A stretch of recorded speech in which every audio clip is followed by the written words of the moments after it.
Hello everyone, welcome to my channel reaction with Khushi. तो कैसे हैं? आई होप आप लोग अच्छे होंगे। मैं भी ठीक हूँ। तो गाइज मतलब शर्मशार एक मैंने वीडियो देखा था रितिका गुप्ता का। वो डेली ब्लॉगर ही हैं, मतलब ब्लॉग ही डालती हैं, शेयर करती हैं। लेकिन कुछ दिन पहले, कुछ दिन नहीं, 2-3 दिन हो गया है, 3-4 दिन आई थिंक हुआ है, उनका वीडियो मैंने देखा है। सच में मेरा रोना बंद ही नहीं हो रहा है। इसलिए मेरा रोना बंद नहीं हो रहा है कि उनका 6 साल का रिलेशनशिप था, जैसा कि उन्होंने बताया है। लेकिन मुझे भी लगता है कि मैं अपना पॉइंट ऑफ व्यू रखूं, क्योंकि मैं भी एक लड़की हूं और मेरा पूरा राइट बनता है। तो रितिका गुप्ता का 6 साल का रिलेशन था। कहो तो लव टू अरेंज ही है गाइज। और उन्होंने बताया सब कुछ हो गया था। उनका जो शादी हुआ है वो बैंक्वेट हॉल से शादी हुआ है। सब कुछ हो गया था, जैसे होता है ना कि बैंक्वेट हॉल से होता है शादी, तो जो कोहबर होता है हिंदू में रीति रिवाज होता है, वो फॉलो करना पड़ता है। तो लड़के वाले को बोला गया कि सब कुछ तो हो गया है और घर जाकर, मतलब यानी कि जो पंडाल बनता है वहाँ पे जाके माथा टेकना होता है, उसके बाद ही विदा किया जाता है। तो लड़का वाले लोगों ने बोला कि ठीक है। वहाँ तो सब कुछ सही था।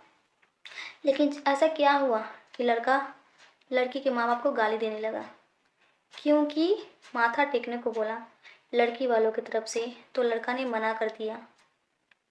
बस इतनी सी बात में, मतलब एक, पता है, एक समझ में नहीं आता है, एक लड़की के मांग में सिंदूर पर जाना, वो भी समाज के सामने, फिर छोड़ देना।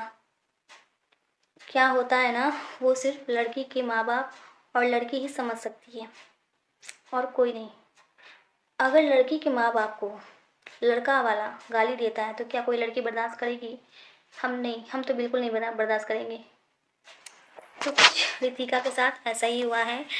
मतलब माथा टेकने को बोला तो वो बिल्कुल मना कर दिया और तुरंत में गाली गलौज करने लगा, यानी कि लड़की वालों को माँ बाप को गाली देने लगा। इस चीज़ को मैंने सुना ना तो मैं सुन रह गई, इसलिए क्योंकि 6 साल का रिलेशनशिप बहुत बड़ा होता है।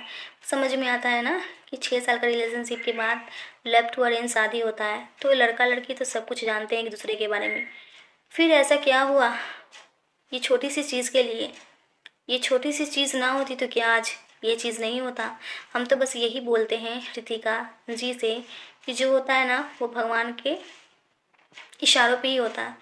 हो सकता है इससे बहुत खराब होने वाला होगा आपके साथ, इसलिए भगवान ने आपको बचा लिया।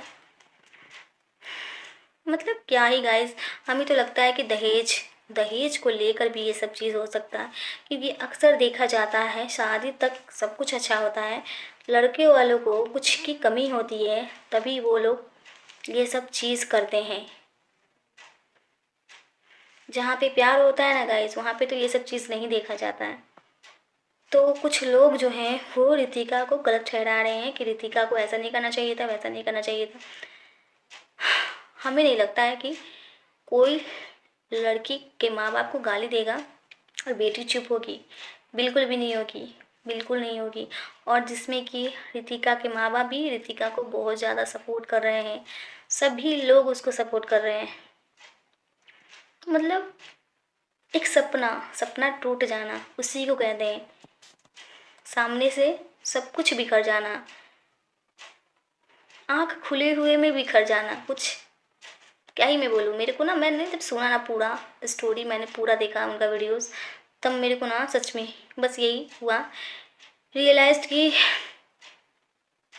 एक माथा टेकने के लिए बोला गया था, इस चीज़ के लिए सामने वालों ने इनकार कर दिया और माँ बाप को गाली दिया और बारात ले गया। उस लड़की के माँ बाप से पूछो, वो एक एक रुपया जमा कर कर हर चीज़ ख्वाहिश पूरा किया अपनी बेटी का, हर चीज़। उस माँ बाप का पूछो, उस माँ बाप ने कैसे कैसे एक एक रुपया जुटाया था। ये कहते हैं ना कि ऊपर वाला कभी माफ़ नहीं करेगा। आज आप दूसरे के साथ, दूसरे की बहन, दूसरे के साथ बेटी के माँ बाप के साथ गलत कर रहे हो ना, तो ऊपर वाला कभी भी आपको माफ़ नहीं करेगा। तो हम तो बस यही बोलेंगे सभी लड़कियों को इस वीडियो के माध्यम से, सभी लोग इंडिपेंडेंट हो, सभी लोग अपने पैर पे खड़े रहो। और क्या ही मैं बोलूँ, ताकि मेरे को खराब लगा इसलिए, माँ बाप को गाली दिया इसलिए सबसे बड़ी चीज़ मुझे यही खराब लगी कि माँ बाप को क्यों गाली दोगे? कौन होते हो आप माँ बाप को गाली देने वाले? मैं तो वहाँ रहती ना तो सच में क्या ही मैं बोलूँ।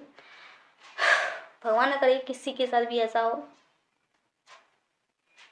तो गाइस आप लोगों का क्या कहना कमेंट में ज़रूर बताइएगा, और कृतिका जी को सब लोग सपोर्ट कीजिए, क्योंकि जितना खर्च हुआ है ना उनके माँ बाप को सारा खर्च निकाल दीजिए बस, हम तो यही कहते हैं।